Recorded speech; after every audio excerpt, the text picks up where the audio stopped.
www.beautéimage.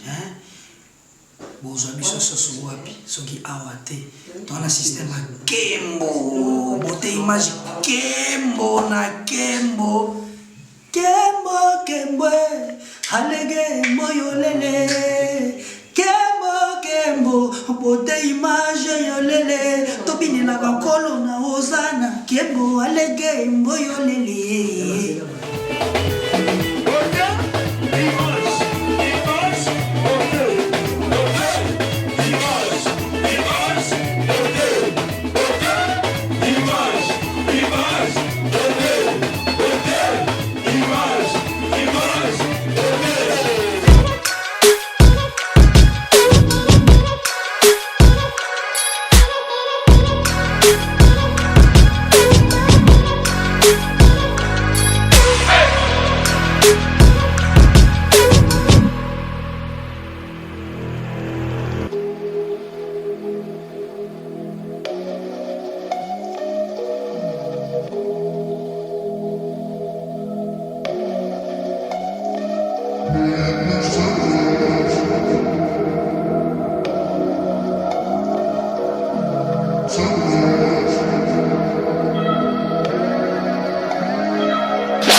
Et c'est une manifestation de l'esprit.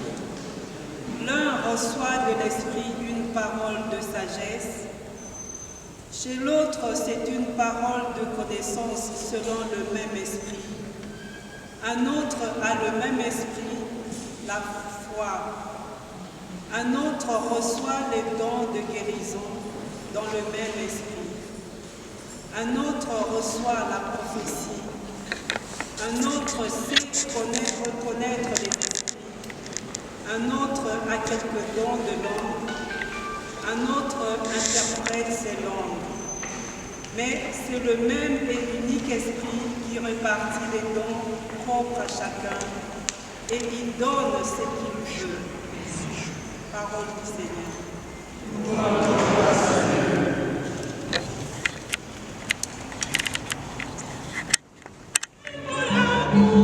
Yako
Celui qui croit en moi, même s'il meurt, vivra. Alléluia. Matteo a commis.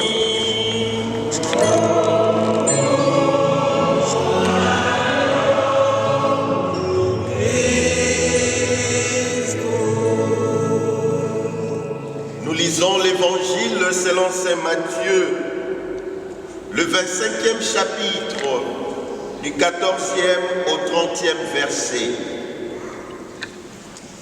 Écoutez, un homme, avant de partir à l'étranger, fait appeler ses serviteurs pour leur remettre son argent. Il donne au premier 5 talents, à un autre 2 et au troisième 1 talent, à chacun selon sa capacité. Puis il part.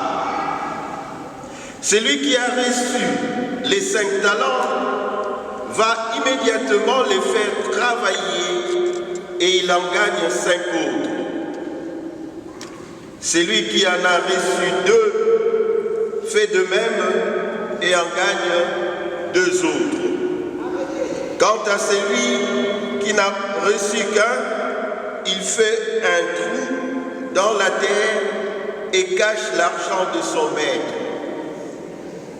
Longtemps après, le maître de ses serviteurs vient leur demander des comptes. Celui qui a reçu les 5 talents lui en présente 5 de plus. Seigneur, dit-il, tu m'as confié 5 talents, en voici 5 autres que j'ai gagnés. Son maître alors lui déclare, très bien, bon et fidèle serviteur, tu as été fidèle pour une petite chose, je te confierai beaucoup plus. Viens partager la joie de ton maître. Celui qui a reçu les 2 talents s'avance à son tour. Seigneur, dit-il, tu m'as confié 2 talents, en voici 2 autres que j'ai gagnés. Son maître en répond, très bien, bon et fidèle serviteur. Tu as été fidèle pour une petite chose, je te confierai beaucoup plus. Viens partager la joie de ton maître. Celui qui n'a reçu qu'un talent s'avance alors et dit, Seigneur, je savais que tu es un homme dur. Tu moissonnes là où tu n'as pas sémé et tu amasses quand tu n'as rien engagé. J'ai donc pris peur. Je suis allé cacher ton talent dans la terre. Voilà ce qui t'appartient. Mais son maître lui répond, mauvais serviteur, bon à rien, caractère spécial, voire inoubliable. Pourquoi? Parce que au matin de ces jours, une information a circulé aux effets d'une bombe. Jules Presley Tshungu Wembadio Penekikumba venait de quitter ce monde. Le lieu de sa mort, Abidjan, en Côte d'Ivoire. Les circonstances de sa mort, en plein cancer, moment où il déployait ses talents. Aujourd'hui, 24 avril 2017, un an après, le membre de sa famille biologique, le membre de sa famille artistique, les amis et connaissances, les fanatiques, les wembaphiles veulent s'arrêter pour commémorer l'artiste Papa Wemba. Et comment? À travers la célébration de la Sainte Messe, c'est-à-dire se donner l'occasion d'écouter la parole de Dieu, d'en méditer et d'en faire un lien avec l'artiste Papa Wemba afin de dire merci au Seigneur pour ce que Papa Wemba était et pour ce que Papa Wemba avait fait sur cette terre des hommes. Mes frères, mes sœurs, cela s'appelle croire en Jésus, vainqueur de la mort. Cela s'appelle croire en Jésus ressuscité. Cela s'appelle aimer et ne pas oublier Papa Wemba. La parole de Dieu choisie pour cette circonstance, parlons-en. La première lecture, le don est un cadeau que Dieu donne à celui qu'il veut, comme il veut, où il veut, quand il veut. L'important, c'est de faire usage, bon usage de ce don au profit, non de soi-même, mais au profit des autres. Papa Wemba a utilisé ses talents, ces dons qu'il a reçus de la part du Seigneur pour la joie et le bonheur des autres. Il était fort conscient et fier de le dire que le Seigneur l'avait doté de dons de la musique, dons pour apporter la joie auprès de ses frères et de ses sœurs. Avec la vie de Papa Wemba, l'extrait de l'évangile selon Saint Matthieu que nous venons de suivre se comprend bien. À l'un, Dieu a donné 5 talents. Au deuxième, il a parlé de maman. L'art d'interpréter dans la vie de Papa Wemba, il a eu à interpréter même des scènes de cinéma. Kourou, Kourou, dans la vie est belle. Pour tout dire, bravo l'artiste. Et étant donné que l'art ne meurt pas, l'artiste non plus ne meurt pas. Papa Wemba forever. Balabanzambe Boboto, Ondeko, Ileki Moko, Sangwe Kweyaki Lokola Kake, Euti Omboka Abidjan, Moyembi Monet, Oya Yebanya Molongo Mobimba, Auti Kotika Biso. Atiki Biso Tango, Azalaki Koyemba, Peko Bina, Alingaki Yango Mingi, Pe Akwei Esika Oyo Azalaki Kosala Mosala. Lelo, Mobu Moko, Eleki, Biso, Baye Bani Baye, Balibota, Baninga, Baye Bazalaki Kolanda e Kosepela, Namakamu Maso ya Kitoko Oyo Azalaki Kosala, Tolobite, Tosangana. Pendenge ya kosangana ya kitoko penza onzela ya losambo lonene ya misa. Pamba tena losambo ya misa tozwaka libaku ya koyoka liloba lya Nzambe, ya kokota na bozindo wa liloba lya Nzambe, pe ya kozwa libaku lisusu ya komilakisa liboso ya mokonzi na tina ya kosambela mingi penza lelo kosambela mpona Papa Wemba. Likambo oyo tosali, likambo kitoko oyo tosali, yango nde babengaka kondimela Yesu Kristo oyo akufa mpe alonga liwa oyo asekwi.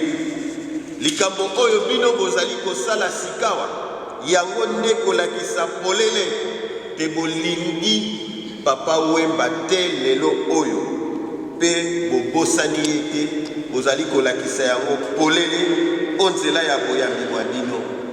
talatina wana toyoki lilobali ya nzambe na litangi ya yango totalite batalenta makambo ndenge na ndenge nzambe moto apesaka biso yango mpe soki apesi biso yango alingaka te tosalela yango mpo na baninga.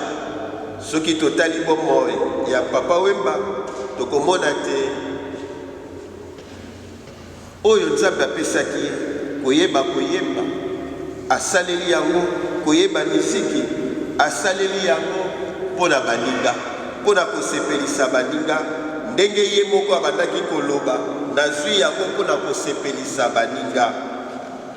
Bongo bomoi ya Papa Wemba tokoki kotala yango mpe na nzela ya sango elamu eyetolandi lokola Santo Mateo ayebisi biso.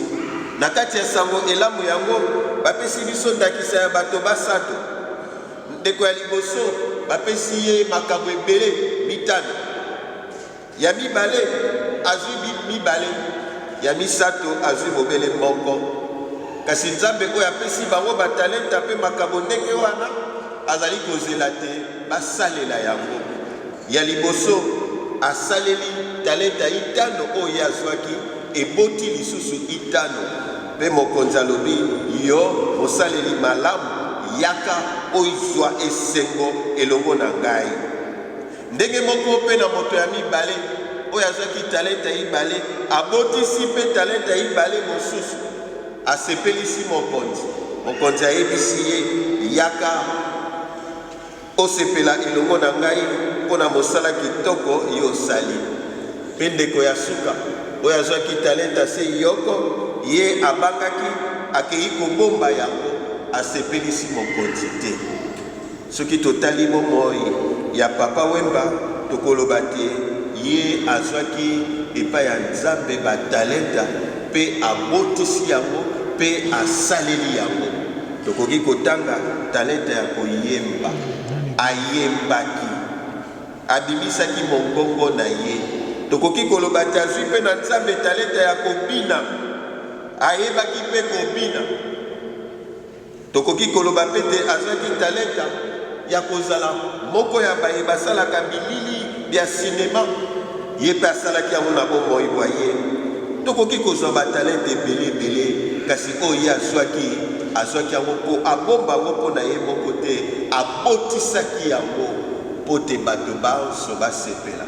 Soki tozali awa, totondani awa, ezali mpo ye asalelaki batalenta na ye mpe tomonaki yango tosepeli. Ye mpe azalaki moto oyo azwi makambo kitoko epai ya nzambe, mpo na ye makambo ya nzambe asengelaki koboma.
mokonzi azala na bino.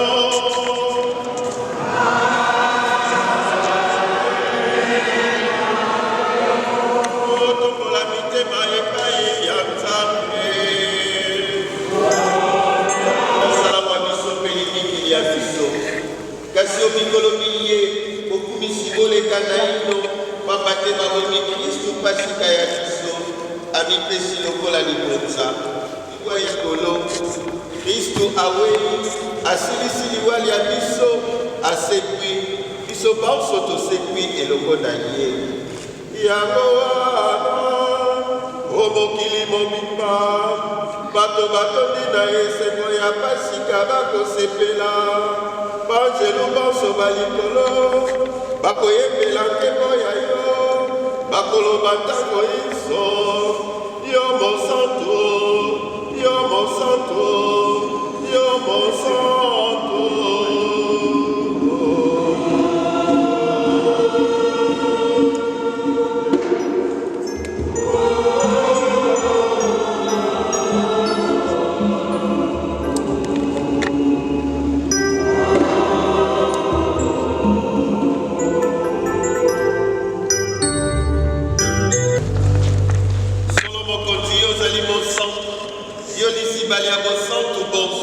Yango wana tokobondela yo santisa mabonzamba ye elimo santo akitela mango makomela biso zoto na makila mamokonzi wa biso Yesu Kristo. Mokolo bakangaki ye amipesi mpe andimi koyoka mpasi akamati lipa atoni yo abukili yango apesi bayekoli baye alobi kamatani bolie yango bino banso eye ezali nzoto ya ngai na kokamba yango mpo ya bino. Tu es là au cœur de nos vies, et c'est toi qui nous fais vivre. Tu es là au cœur de nos vies, viens vivre.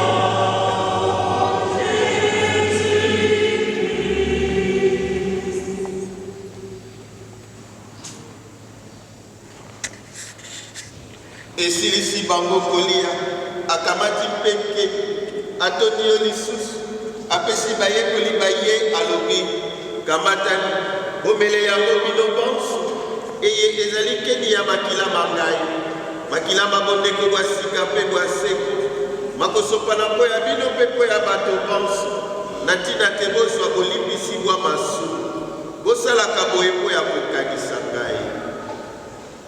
Tu es là au cœur de nos vies, et c'est toi qui nous fais vivre.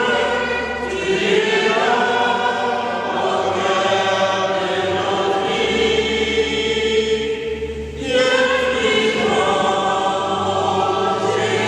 Jésus-Christ.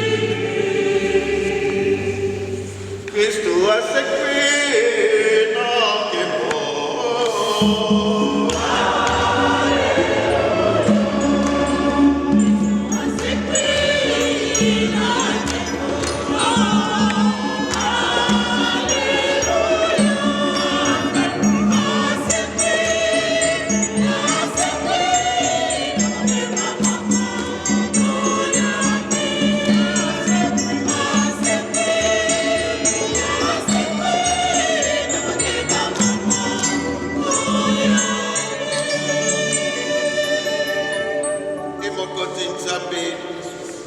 Tokokanisa liwa mpe seko ya mwana wa yo tokobonzela yo bilei bikopesa bomo ilwa lobiko tokotondo yo zali obengi biso awa mpo ya kokumisa yo tokobondela yo ekokula biso nzoto na makila ma Kristu elimo santo asangisa biso tokoma se moto moko. Wembadi yo azalaki na biso omolongoli onse eye eleki mobu moko obengi ye epai ya yo na batisimu awaki liwali ya ye bongo asekwa mpe sekwa ya mwana wa yo okanisa baye banso batikise eye oyamba bango mboka yo bamona elongi ya yo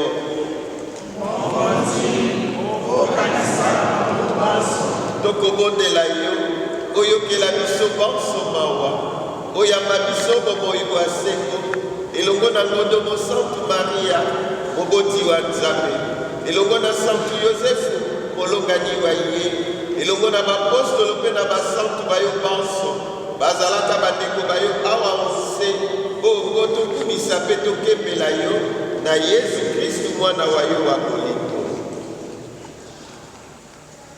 mpo ya Kristu elongo na ye mpe okombo ya ye tokopesa lokumu mpe nkembo na yo tata wa bokasi bonso ozali na elimo santu Nzambe moko obileko biso seko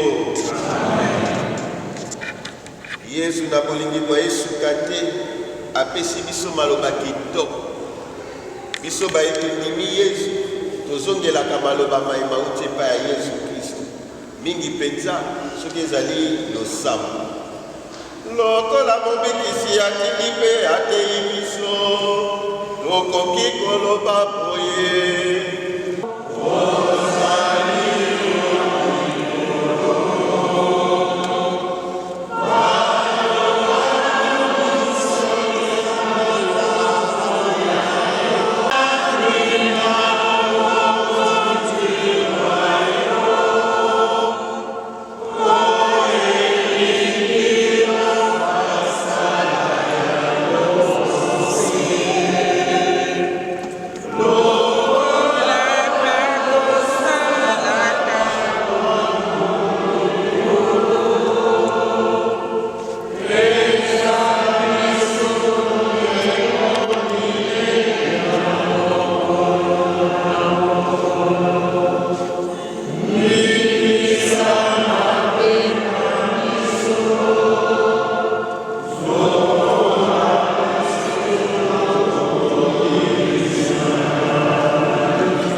Maman chérie, on est ensemble.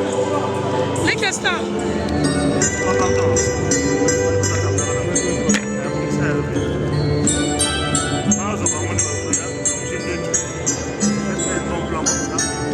Papa.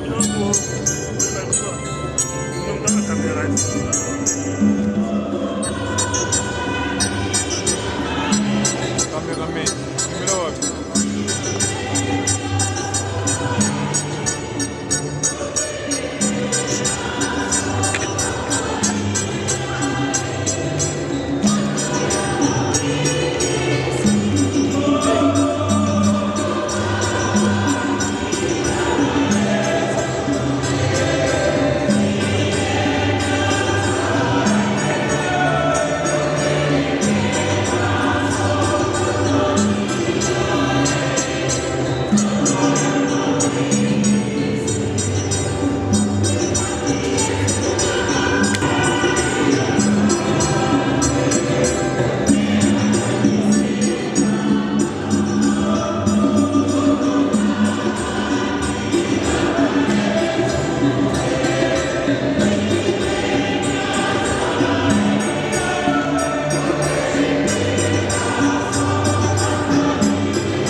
circonstances.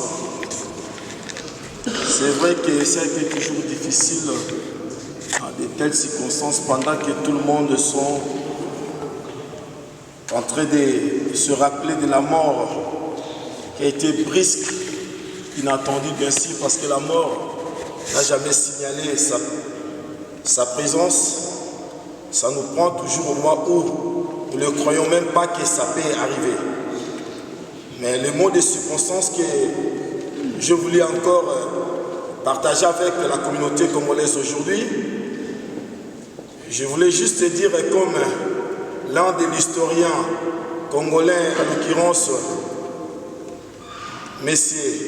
Prosper Tatanzonzi, qui a toujours dit il ne faut pas qu'il y ait aberration de l'histoire, il faut qu'il y ait une vérité. Si je peux dire ceci, pour notre bien-aimé le frère Gilles, Papa Wemba, que nous connaissons tous, il restera toujours dans nos mémoires et il restera aussi celui qu'on a toujours dit et nous continuerons toujours à le dire, la star de génération en génération. Personne ne peut le contester. Si on peut parler de l'artiste, c'est vrai, il est devenu vraiment, dans notre pays ainsi que partout dans le monde, patrimoine culturel africain et congolaise, pourquoi aussi pas planétaire, qui a marqué sa génération et son époque, créateur et initiateur, inventeur bien sûr, révélateur de plusieurs artistes, fondateur de l'orchestre Viva la Musica, ambassadeur de la paix auprès de l'UNESCO, partenaire de plusieurs ONG africains, chrétien pratiquant qui a reconnu Jésus comme Seigneur et Sauveur, que je fus aussi son encadreur spirituel, que beaucoup de gens reconnaissent que Papa Wemba était aussi à côté du pasteur Francis Lula, qu'on appelle le leader ambassadeur de la paix, à qui j'ai beaucoup considéré comme artiste, et son image restera toujours l'image d'une personne qui a combattu l'injustice, qui n'a pas voulu le racisme et qui a été aussi le défenseur des pauvres. Il restera immortel au cœur de tous ceux qui aiment la musique et la paix dans le monde, surtout ces mélomanes et ses empreintes et sa pierre qu'il a ajoutée dans la musique. Il restera et on citera parmi des grands, il sera toujours cité le père de la rumba africaine, que son âme repose en paix, vive l'artiste. S'il y a aussi des remerciements, voilà ce que nous pouvons dire. Il y a contribué pour que cette soirée et que cette messe aussi soit liée, que l'Éternel se souvienne de vous. Que Dieu vous bénisse.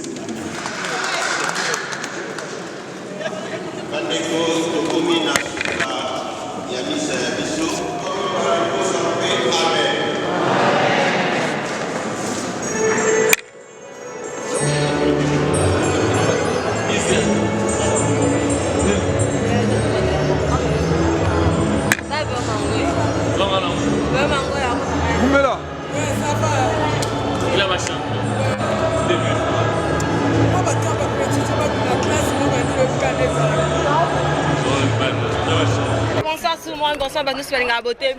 Nous sommes à une année à Matanga, Papa Wemba, nous sommes à une année à Matanga, Papa Wemba, nous sommes à Paris, Batu Balinga, Papa Wemba, Batu Basoutenir, Papa Mbo Basoutenir, Papa Batanga, Zagina Bomo, Tilelo, une année à Bakanisi Ata, Ponatoye, en tout cas, aux mois Batutoye, Ndengeni, ma famille proche, une année à beauté, match pour ça là. En tout cas, bonsoir, bonsoir. Bonsoir, Nana Tunoka par rapport à une année à Matanga. Pour sa volonté de déplacer parce que ça met tout le monde dit quoi nanda ko bani ko lo ba pona bato ba landa biso nanda ko enfin au moins les âmes wa trop bon ndenge to perdre beaucoup au moins parce qu'elle est donc a contribué à la musique na biso puis à bimi omoni donc faut te reconnaître omoni donc denga kei a considéré une année donc ça pas si trop il fallait toi assister soto sangana to ya to honorer mémoire nae Moni ana minga koloba te po eza pas si trop. Pas si trop. Merci beaucoup. BBC atana mère jimé to le belaka rapona inane to moni. Voilà. Ndeza boto kutaka na bord malili eza mais pona papa to lela kaka. Merci. Habito tamsaka ka bonsoir. Bonsoir. Pona inane magetu to landa na bar kwa melo kwa pona mes nde to tala parcours ya papa nde balobi expression ne okolo ba pona moko ya bato balanda papa banda linga papa o betaki. En fait, je vais essayer de parler en français. Je vais le résumer en un mot. Papa Wemba, c'est un grand. Il fait froid en France. Ah ouais. Mais nous sommes là. En chemise, hein, regarde. J'ai juste un t-shirt en bas. Tu vois Papa Wemba, c'est un grand. C'est une autre personne. C'est pas une personne à comparer. Merci beaucoup. Toza batubaye pona ko babi bolingo ezali kwa bolingo ezali pona inane oyo pota moko ezaki ya kolala mais la muki lisusu encore lo bani okoloba. Bon vraiment le balanga yali ke merci à toi bobo bika bino moko journée papa Wemba lelo inane koki donc biso tellement bana la musique tu auras toujours ini donc ya mo lelo tu toujours ko partager ma oyo to ngana mutema de to kabulaga ya mo lelo to donc merci. Merci beaucoup. À Paris tombé pota et la muki lisusu encore inane ya matanga papa Wemba nde bomoni to sangani awaka pona mutu moko parce que Pangala, bonsoir. Bonsoir Ali Asta. Par rapport à Netomoni parcours à vie, Bapota, Odea, Tobosana, Karon, Zongi, Bokolo, Balikamlin. Bon, ils n'ont pas si bon. Essayez, bon, Azavien Abisso, Bisso, Totikali, dans ma masse, ça la parcours. Totika Navien Abisso, Ben Moukasha, Monamale Mola, Touchi, qui ça fait à Tokenda Bidjame. Le roi Toroson a le 13 juin pour l'anniversaire à Papa Wemba. Tokenda qui ça va le 13 juin. Naba couturier. Tu as toujours arrêté la mer Amazon. Donc, à te mettre à saber comme le mec de Papa Wemba. Moi, je vais prendre un petit peu de guerre. La Babylone, le but de tirer la bombe, je continue bien sûr. Mais pour la famille, pour la maman Amazon, il n'y a pas une année sur les lots. Bon, on a rolo bangote nga zalé qui a Papa Wemba. Na zalé qui a Papa Wemba. Ndenge nan to uchi kisasa. Poto koma poto. Naza papa lek non. Eza pas les polémiques. Muto ayebi ka pangala ayebi place ba uti na Papa Wemba. Na rolo ba mamba famille ate. O eza makambu. Tozo pesa message da bato balingaki vive eza idéologie. Yazaza yeyo o masa Papa Wemba yazaza. Masa Papa Wemba Bonsoir. Tu me parles pas là, tu me fais interview. Mais tout le bagage, tu sangane apona mutumoko.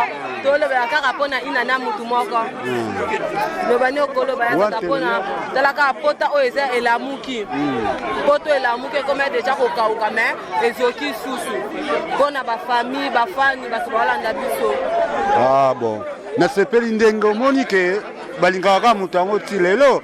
Tala batu ndenge baye donc na sepeli te remercier batu oyo baye bon. Plaisir à trop. Prochainement, tout ça, tout ça bien. D'accord.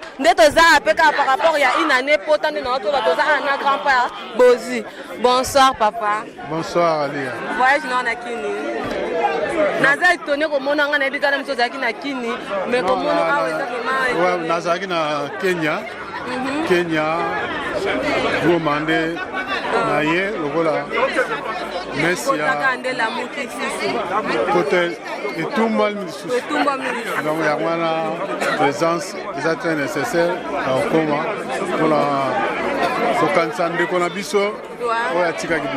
Grand-père okolo ba susu nini pona loba pona ndeti mama Amazoni bana pona pota o ende la muki boye ezongisi susu ba souvenir ndeti loba ni okolo ba pona bango mutu ba la biso etake grand-père message okopesa. Non loba pona mwasi na biso mama Amazon na bana eza nzela ya biso nyonso tu. Donc comme eza nzela ya biso nyonso tu eza likambo ya kochanguka la motema te eza likambo esalemi donc komi kaka mula nyonso tu tokanisaka ndeko na biso para biso camarade. Merci beaucoup grand-père. Merci beaucoup. Bonsoir papa. Bonsoir. Oui. Bonsoir. Bonsoir kapona pota o kaka tumba mimbi susu inane o ya papa tela kaka souvenir ezongisu ebele par rapport à tout ça le bani okoloba mpona bato baolanda biso na nde tokosali na masi awa mais problème eza te oyo emoni lo mami ye oyo wemba yembaka ye donc problème eza te donc wana ndeko na nga ndeko na ngai yaya makambo ebele tobandaki na ye nolingo na kati azalaki kolangalanga asali plan na ye akei tokolanda un jour nzambe moto apesaka nzambe moto abotolaka donc kote wana epai akei ake na nzoto make na molimo te aza na biso awa na bino na biso un jour tokozala mpe esika ya zali donc ndenge totikali nde tozala na bolingo bozoba esila tolingana mingi mpo nzela eza molai na succès wana. Merci beaucoup et c'est un plaisir. Beauté match tozaka toujours. Babi toza Niken Siwayaka babi nzambe artiste. Bonsoir artiste. Bonsoir. Ça s'appelle comment on a ba noir. C'est ça ya papa. Toujours. Neto ba toujours na masanga rife malenga parigo. Omigo na benge mukonza yoji. Toloba matanga silaka epai ya ba vazin. Mais pas la biso mikolo ndaku. Non za bobo monaka tozolela. Mais neti nikesi na bino boza na yo muto zaki na papa proche monte ba souvenir moko et l'amour que lisusu na inane o pota moso etumboli désolé pona ko touchango lisusu mais au senti su ndenge nini pour vivre ce jour au neti zaki lo bon pona ngai vraiment pona biso na tozali awa vraiment et l'autre rôle bakaka to sala to travailler ya ba itolela ete ya ba itolela ya ba ito beta place ya za to sa mamotu ya malamu ko et ça la bien quoi. Merci beaucoup Nikes Siwayaka, merci beaucoup comme la biso to ndima ki tendenge l'équipe est vite to vivre sous eloko to ko le Canada dans une année to vivre en sous lelo le bani okolo ba pona pota o et la moto biso. Bon écoute c'est là fait déjà un an. Donc, Ezaki déjà un choc, hein, puisque nous on était avec papa, comme vous le savez, beaucoup tant d'autres. Ça a été un choc, mais maintenant, enfin, il y a un an qui vient de passer. Nous sommes toujours avec Papa Wemba. Papa Wemba va vivre pour l'éternité dans nos cœurs. Voilà. Merci beaucoup pour notre message.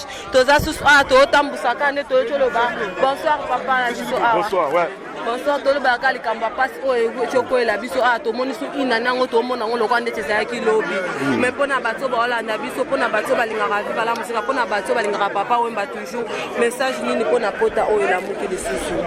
Bon message saka moko bonsoir bonjour na bato banale ça dépend les bato lango mais message saka moko ke nzela wana za nzela mutu nyoso bon papa Wemba kei atika ki biso na pasi le 16 avril, le 16 avril 2017, le 24, pardon, je suis désolé, le 24 avril, Lelo passe il sous.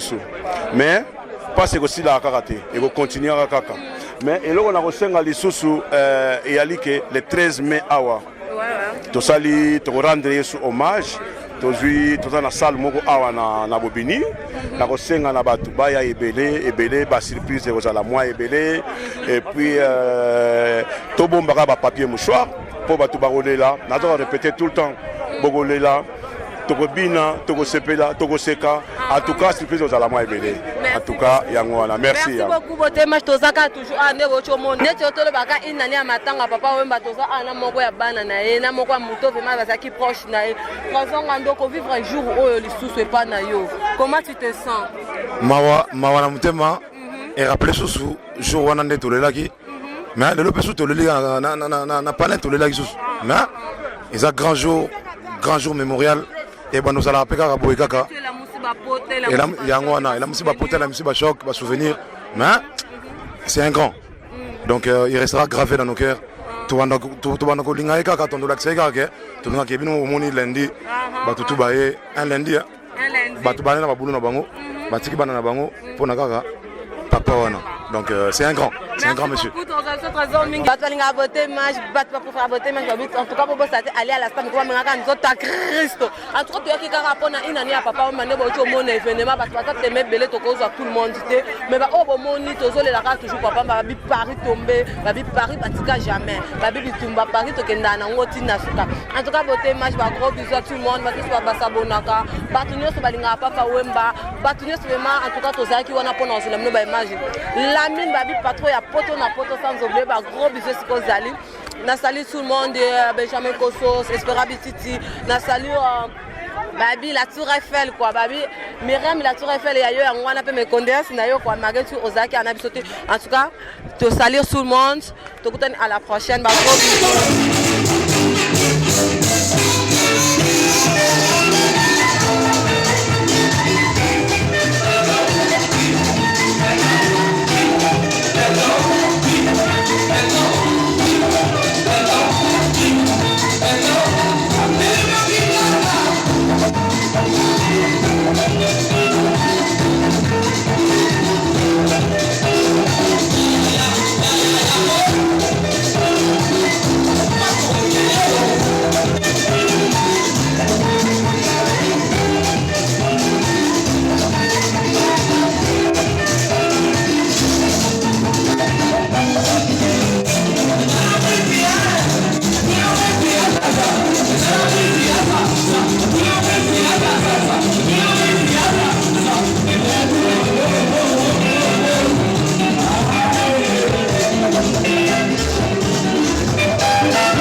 Je m'appelle Cynthia Kams et je viens de vous parler de la part de Sepela TV. Sepela TV est un décodeur qui est un mboka partout où vous avez des Congolais de la diaspora au sommet Sepela TV. Et ça ma chaîne Nia Congo paye à Congolais. Que ce soit RTGA, que ce soit RTNC, que ce soit P1 TV, aussi Bundesimage, Genesis, Press Play. Donc ma chaîne est belée à Congolais paye à Congo. Batebele babenga biso du nord au sud, de l'est à ouest, babenga biso besoin sa promotion à 115 livres et 6 mois d'abonnement gratuit. Tovandi, tu sais, mais c'est la promotion. Vous savez quoi, tellement de clientèle. Et puis, souci à ces plats TV, ça va client, là, non, la promotion à 115 livres et 6 mois d'abonnement gratuit. Cette fois-ci, juste pour vous dire que dans le stock, tout ça est belleté, mais ça sera limité, c'est vraiment limité. Vous allez belleter pour benga, pour consommer des décodeurs à ces plats TV. Bah maman, et ce qu'on a vu nos pays, pour filmer, ça sort en ligne là en français et en anglais. Bah film en Nigeria, il y a des Congolais, des Africains, vraiment comme ça, les Anakati. Bah papa, tu as dit binopé, tu télébino, chaîne, il y a sport nakati, donc football 24 heures sur 24. Aussi pour les enfants, bien sûr, on a pensé à vous. Vous avez aussi les chaînes des enfants, que ce soit en anglais et en français, et ça pour la nakati. Donc toute la famille de partout, n'importe quelle génération, vous aussi pour la nakati et aussi gospel, évangile 24 heures sur 7. On va la miniter, beaucoup ça peut miniter, mais contactez-nous dès aujourd'hui, dès maintenant. Quand on est besoin de vous avez un numéro, vous de la biso, va coordonner la bino et puis biso peut être de la bino, c'est la TV. Donc qu'est-ce qu'on fait? Acheter c'est la TV.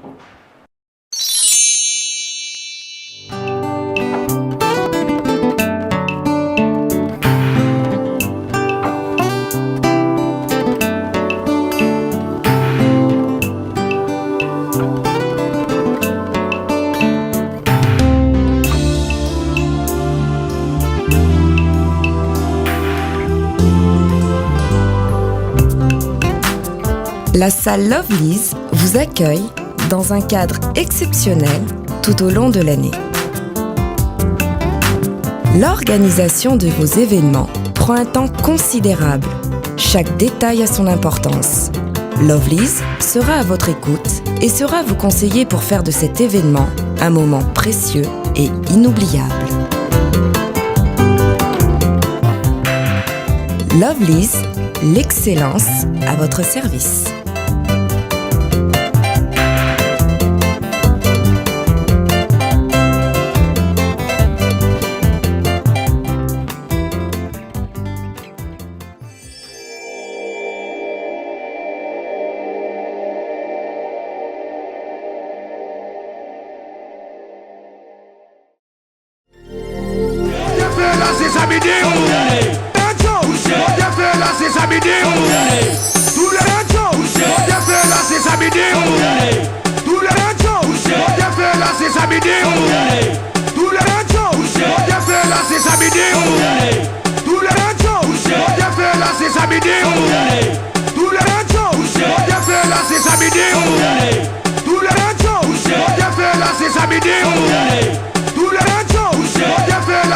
Tout le monde,